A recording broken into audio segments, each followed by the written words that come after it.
Breaking news! 3 names, 1 season, and everything to prove it. What if I told you that the fate of the Browns' 2025 campaign could hinge on 3 players you've never thought of? Not the stars, not the headliners, but the ones with something to redeem. This isn't just a comeback story, it's a pressure cooker. Stick around, because by the end of this video, you'll see exactly why these 3 potential bounce-backs could be the difference between another disappointment or a playoff push. Before we continue, hit the like button if you've been a Browns fan for 20 plus years. It's great to see fans of all ages. There are people here who were at the first game. If you can, comment something like, "Let's go Browns! Let's go to the Super Bowl!" Okay, let's go. Let's start with the guy who might just be the spark that reignites the flame, Martin Emerson. Now think back, Emerson wasn't just another rookie thrown into the fire. This guy was a gem out of Mississippi State, a third-round pick who immediately snatched that starting role from Greedy Williams the moment the opportunity opened up. And once he had it, he never looked back. Emerson was long, physical,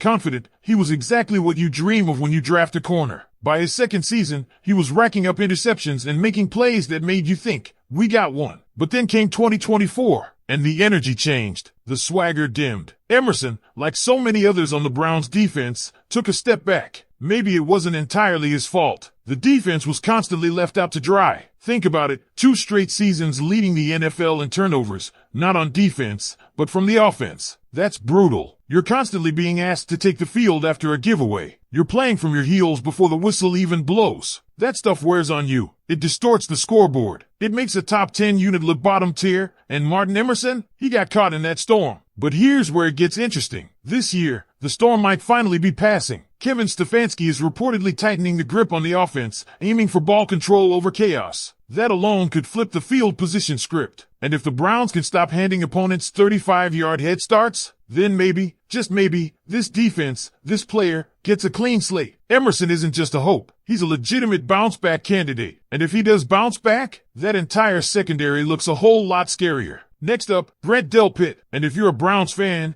you already know how frustrating this one's been. Delpit should be a star. He has the instincts, the range, the physicality. But 2024? That was a wash. He signs a 3-year extension, and then boom, injured on Christmas Eve against the Texans. From that moment on, we never really saw him healthy. And yet, there's reason to believe 2025 could be different. Why? Let's start with subtraction. One Thornhill, gone. And that's addition by subtraction, plain and simple. Thornhill, nicknamed the Boogeyman not for his scary coverage but for scaring his own defense with busted plays and communication breakdowns, he's now Pittsburgh's problem. And for Delpit, that means he can finally stop trying to play both safety spots at once. He's no longer cleaning up after a teammate he doesn't trust. With Ronnie Hickman and Damontae Kazee now in the mix, one an up-and-coming UDFA who's always stepped up, the other a proven veteran, Delpit gets to play his game again. That's huge, because sometimes, less is more. Delpit won't have to carry the burden alone. And with a full year of recovery from that 2023 injury, we could be looking at the player we thought we were getting when he signed that deal. A leader, a tone setter, a playmaker. And then there's the wild card. The third name on this list, the one you might not expect, Diontae Johnson. Now, I'll be honest with you, this isn't a player I thought would even make the 53-man roster. Twice last year, he got cut from playoff-bound teams in the span of 4 weeks. Let me repeat that. 2 separate teams, Ravens and Texans, looked at Johnson and said, yeah, no thanks, in December. That's almost unheard of. So why is he even in this conversation? Because something changed. On a podcast recently, Johnson admitted something that raised eyebrows. Only one team called him in free agency. One, the Cleveland Browns. And he said it was humbling. Now, we don't know how real that humility is. But if you've ever seen a professional athlete stare down the end of his career at age 28,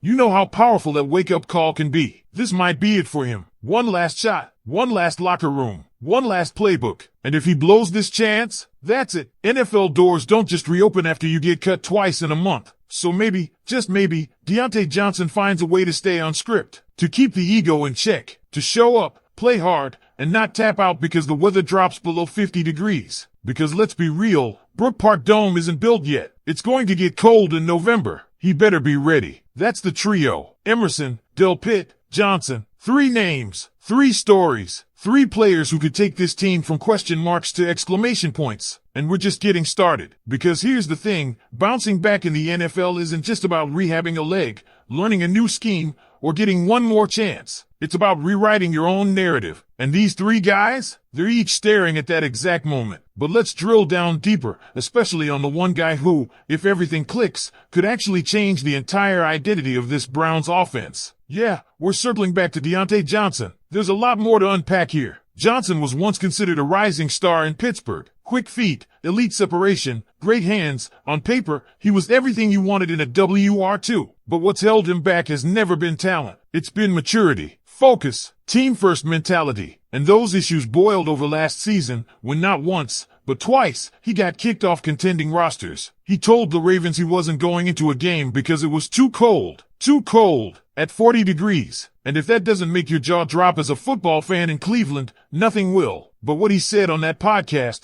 that only the Browns called him, and that it humbled him, that might be the turning point. Because here's the harsh truth. You don't get many lifelines in the NFL, and Johnson is out of them. If this stint in Cleveland ends badly, it's not just another release, it's the end. So the question becomes, can fear of unemployment be a greater motivator than playoff dreams ever were? And look, if Johnson does figure it out, if he buys into this locker room, this scheme, this culture, then suddenly you've got a dangerous piece to pair alongside Amari Cooper and Elijah Moore. Suddenly the Browns offense has another weapon defenses have to plan for. Suddenly, there's no need to rush a rookie WR onto the field before he's ready. And if Deshaun Watson can string together any kind of consistent play, yeah, we're going there, then Johnson becomes a serious threat on third down, in the slot, stretching the field. That's a game changer. Now zooming out, the common thread tying all three of these bounce-back players together? Stability. Structure. The chaos that defined the Browns' 2023 and 2024 campaigns, quarterback drama, offensive identity crisis, communication breakdowns on defense, that needs to die. And that's exactly what head coach Kevin Stefanski appears to be trying to establish. Ball control offense. Better field position. Fewer turnovers. Protect the defense. Keep them fresh. Let them hunt instead of play catch-up. And when that happens, everything changes. Martin Emerson doesn't have to gamble to try and create a turnover to shift momentum. He can just lock down. Grant Delpit doesn't have to be Superman in coverage. He can trust his fellow safety. And Diontae Johnson doesn't have to play hero ball. He can just play his role. And that's when you start to build something special. Not flashy, not headline grabbing, but sustainable, resilient, playoff caliber. Because let's not sugarcoat it, 2025 is a make or break year for this version of the Cleveland Browns. The front office has spent years building this roster. They've invested in the trenches, the secondary, the quarterback. But if the team doesn't take a step forward this year, then we're looking at potential coaching changes, front office reshuffling,